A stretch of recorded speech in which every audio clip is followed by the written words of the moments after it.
շատ հաճախ որ մենք գնում ենք գյուղ եւ շփվում ենք քաղաքացիների հետ, իրենք ասում են աշխատանք կլիներ, կաշխատեի, ամեն ինչ լավ կլիներ։ Հիմա այդ մարդուն մենք եկել ենք այդ աշխատանքը տալու։ Պետության հզորությունը այսօր աշխարհում չափվում է տնտեսության չափով։ Rio Mall-ը նախքան մոլ դառնալը կահույքի գործարան էր։ Նախքան մոլ դառնալը Rio Mall-ում ավերակներ էին։ Սամվել Կարապետյանը անազատության մեջ է։ Ինչու նա մտավ քաղաքականություն։ Ճիշտ է, Կամալա, Սամվել Կարապետյանը հայտարարել էր, որ չի պատրաստվում մտնել քաղաքականություն, սակայն դա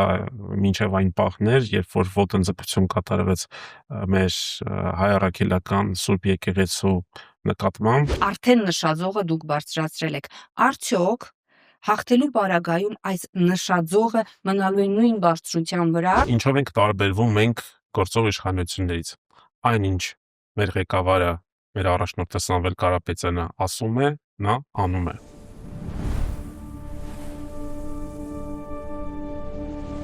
Ողջույն, մրցակցությունը հրաշքներ է գործում։ Այնինչ երեք անհնարին էր, այսօր իրականություն է։ Այսպես, օրինակ, պետբյուջեով չնախատեսված թոշակների բարձրացումը դարձավ իրականություն։ Ես որպես քաղաքացի շատ կուզենայի, որպես այս մրցաշավը երկար տևեր, բայց մյուս կողմից էլ կան թերություններ։ Մրցավազքում սիրահարված սրտերը երբեմն բաժանվում են։ Այսօր իմ զրուցակիցն է Տիգրան Աբրահամյանը, Ուժեղ Հայաստան կուսակցության անդամ։ Բարև ձեզ։ Բարև ձեզ, Ամալիա ջան, շնորհակալ եմ հրավերի համար։ Շնորհակալ եմ հրավերս ընդունելու համար եւ մի կարևոր հարց ունեմ։ Դուք ձեզ մեղավոր չեք զգում, այնպիսի մթնոլորտ եք ստեղծել, որ մարդիկ այլևս չգիտեն ինչ քայլերի դիմել, ընտանիքներ են փլուզվում։ Հարցը հետաքրքիր էր, բայց պատասխանեմ, մենք գնում ենք մեր կողմից նախանշված ուղով եւ ոչ մեկին չենք նայում, ունենք մեր ծրագրերը եւ ամեն ինչ անելու ենք այդ ծրագրերը կյանքի կոչելու համար։ Հայաստանը լինելու է ուժեղ պետություն, Հայաստանը ունենալու է ուժեղ առաջնորդ, դեմս Սամվել Կարապետյանի, մեր ժողովուրդն էլ ապրելու է բարեկեցիկ, ուժեղ եւ ապահով պետությունում։ Պարոն Աբրահամյան, իսկապես մրցավազքը այնպես է սաստկացել, ձեր կուսակցությունը իր նախընտրական խոստումներով այնպիսի մի նոր ձող է սահմանել, որին հավասարվելու համար օգտագործվում են բոլոր միջոցները։ Այլևս այդ ձողը բարձրացվել է թեկուզ այս պահի դրությամբ խոստումների տեսքով միայն, բայց արդեն նշաձողը դուք բարձրացրել եք։ Արդյոք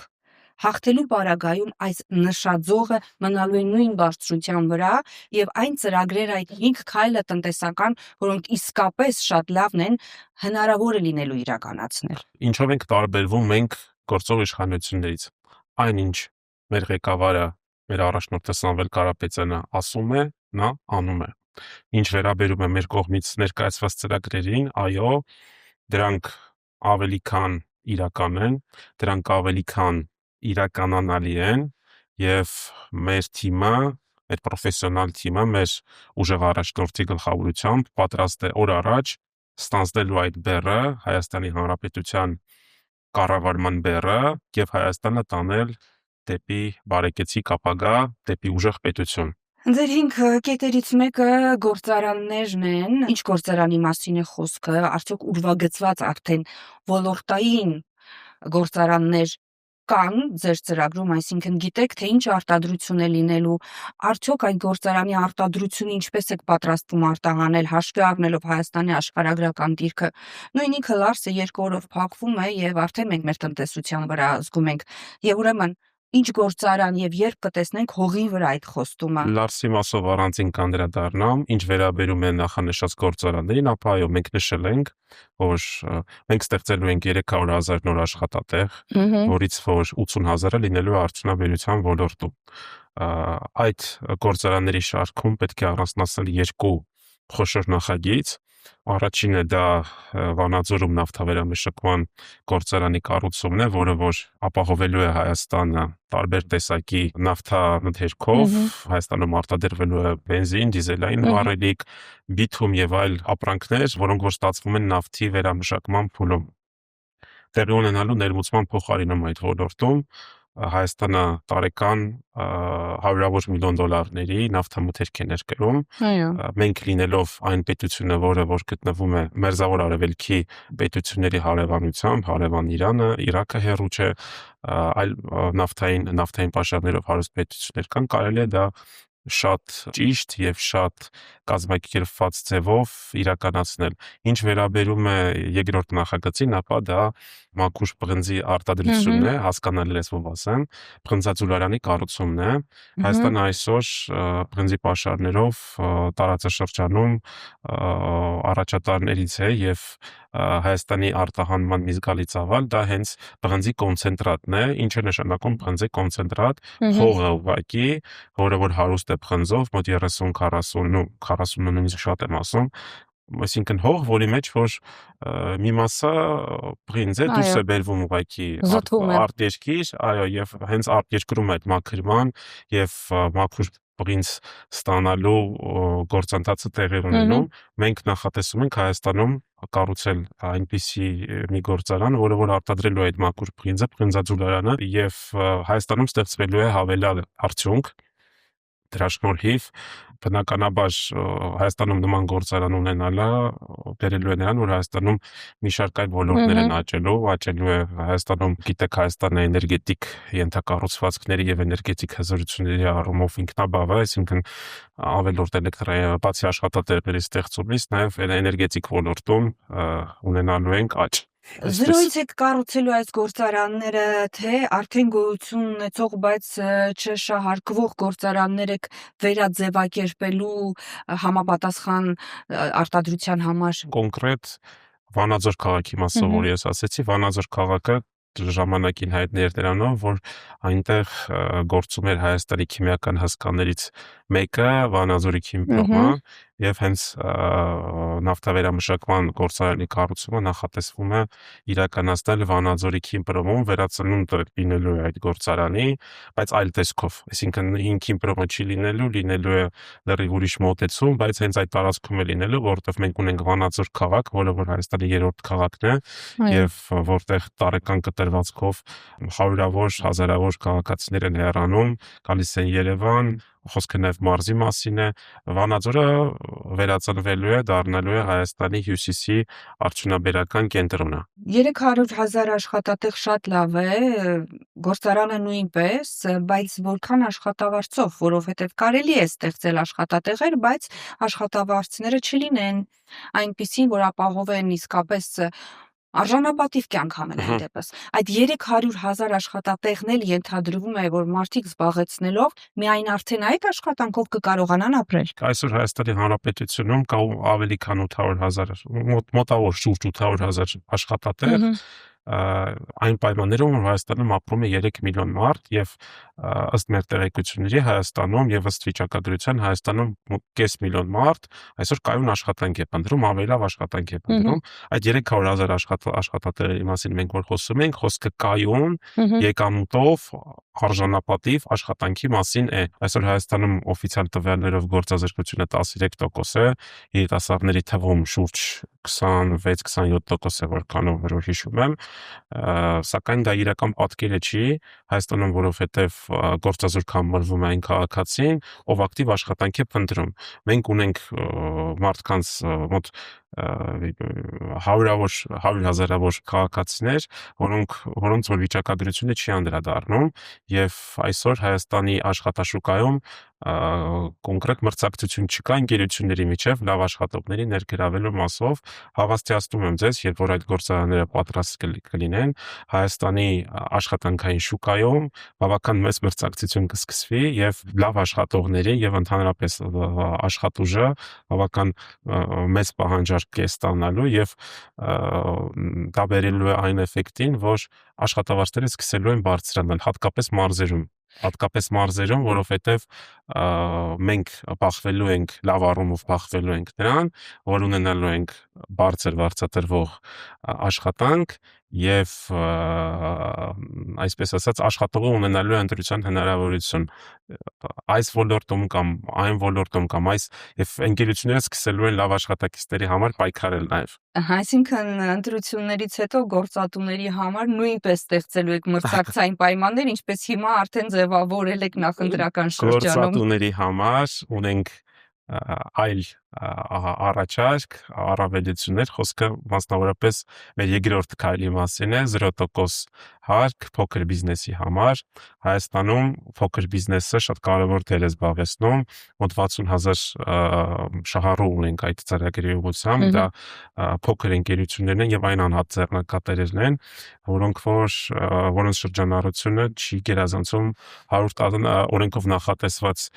շեմը 115 միլիոն դրամը եւ գործատուներին առաջարկում ենք մեր ծրագրով մաս դառնալ այդ ծրագրին, ընտրել ուժեղ Հայաստանը եւ օգտվել այս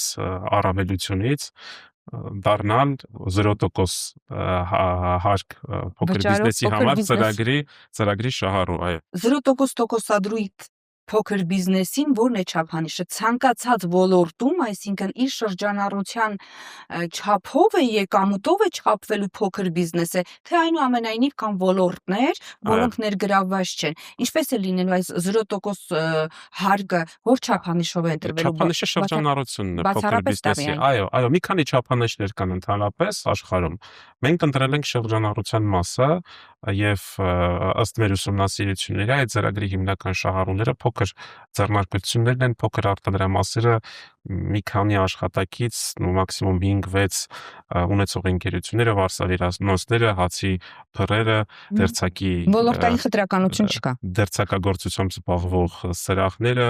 որևիցե խտրականություն չի լինել չի կարող այս ոլորտում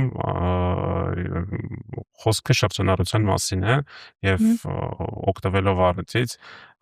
ուզում եմ մեր հայրենակիցների ուշադրությանը կրկին հրավիրել այս ծրագրի մասին, որը որ կարող եք ծանոթանալ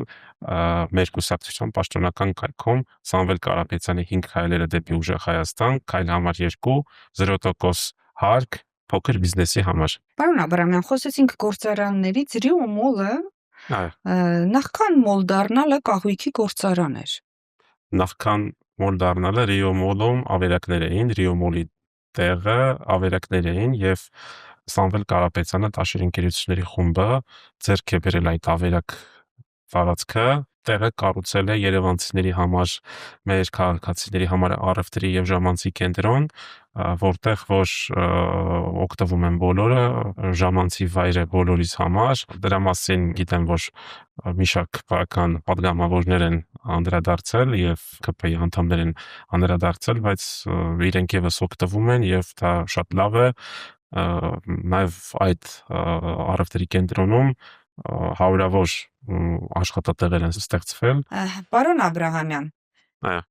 կառուցեցինք գործարանները, ունեցանք արտադրություն, ունեցանք նաև արտահանելու ինչ-որ մի բան։ Այո։ Հաշվի առնելով մեր աշխարհագրական դիրքը, նաև փոխհարաբերությունները որոշ հարևանների հետ, ինչպես ենք անխափան արտահանումը կազմակերպելու։ Ինչ վերաբերում է մեր հարևաններին, ապա մենք համոզված ենք, որ ուժեղ առաջնորդը կարողանալու է մեր հարևանների հետ հաստատել այնպիսի հարաբերություններ, որ Հայաստանը ուժեղ դիրքերից հանդես գա եւ Հայաստանը որևիցե խնդիր չունենա որևիցե իր հարևանի հետ, իսկ ինչ վերաբերում այն մեր երկու հարևաններին, ում հետ հիմա սահմանը փակ է,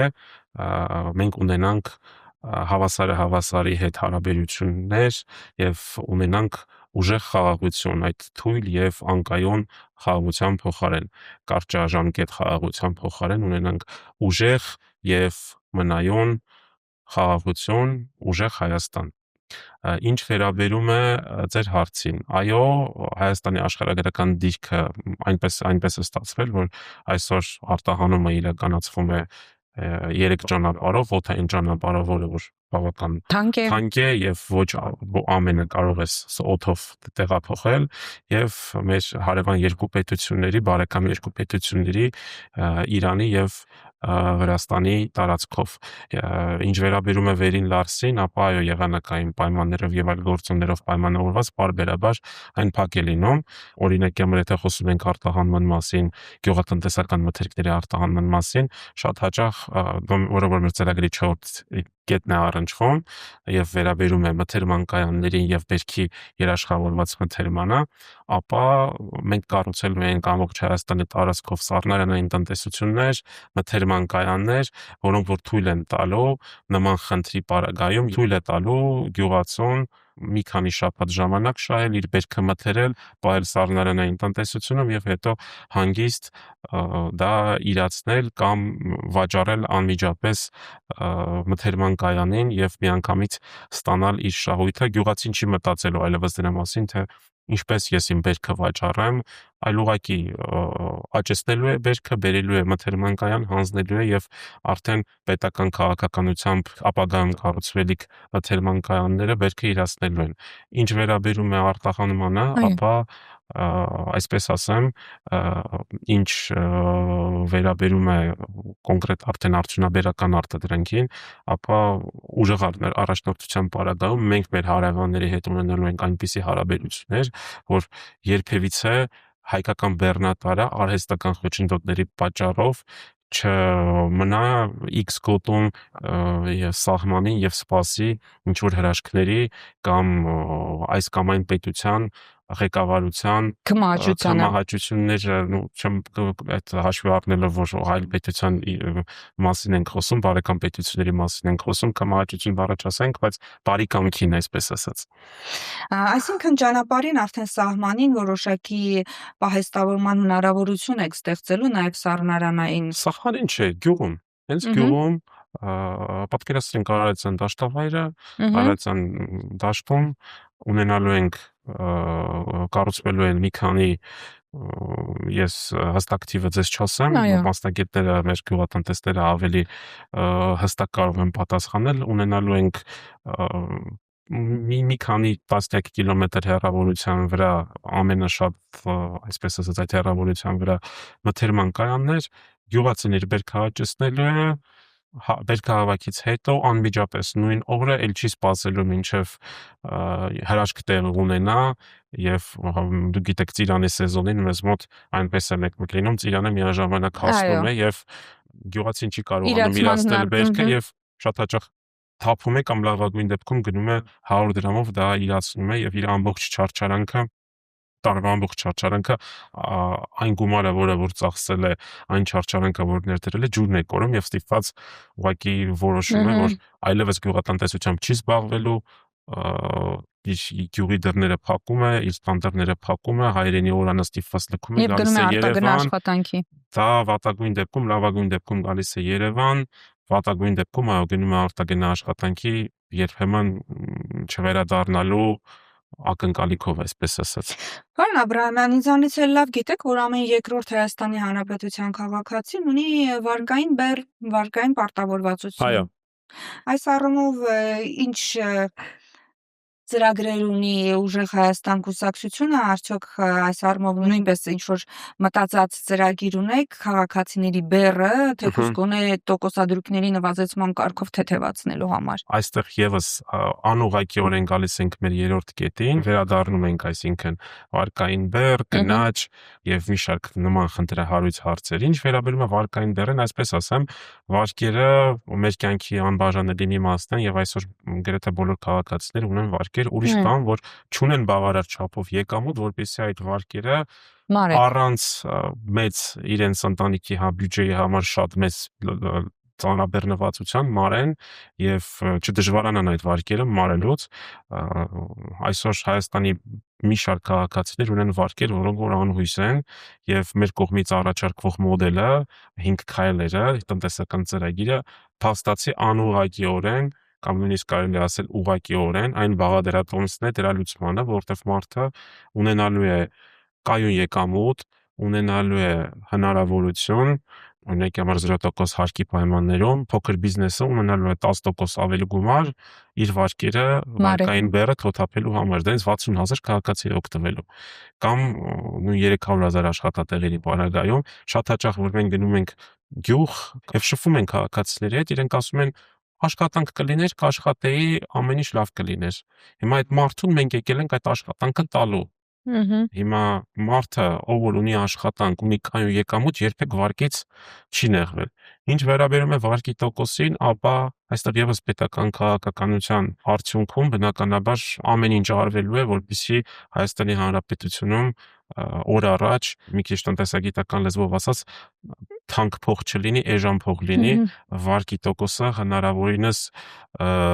իջնի, բայց դա ելի եմ ասում, պետք է դրա համար ունենալ ուժեղ տնտեսություն, պետք է ունենալ ուժեղ ծրագիր, ուժեղ տնտեսական ծրագիր եւ այդ ուժեղ տնտեսական ծրագիրը մենք ներկայացրել ենք։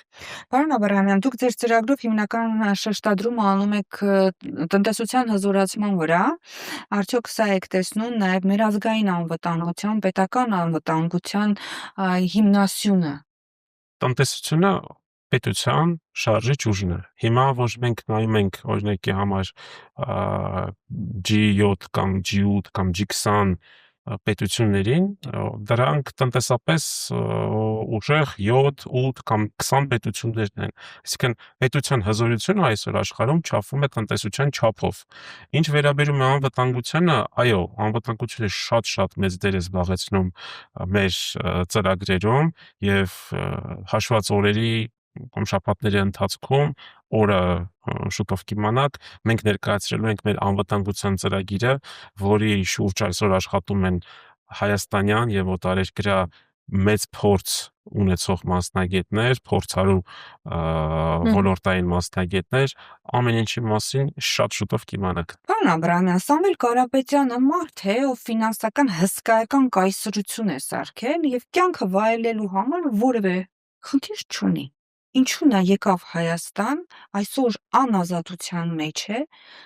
հազարավոր հայեր ունենք, ովքեր ազդեցիկ են, նույնպես կայացած են, տարբեր չափի, բայց նորից, ազդեցիկ մարդիկ են, որոնք այսօր իրենց կյանքն են վայելում։ Սամվել Կարապետյանը անազատության մեջ է։ Ինչու նա մտավ քաղաքականություն։ Ճիշտ է, Կամալա, Սամվել Կարապետյանը հայտարարել էր, որ չի պատրաստվում մտնել քաղաքականություն, սակայն դա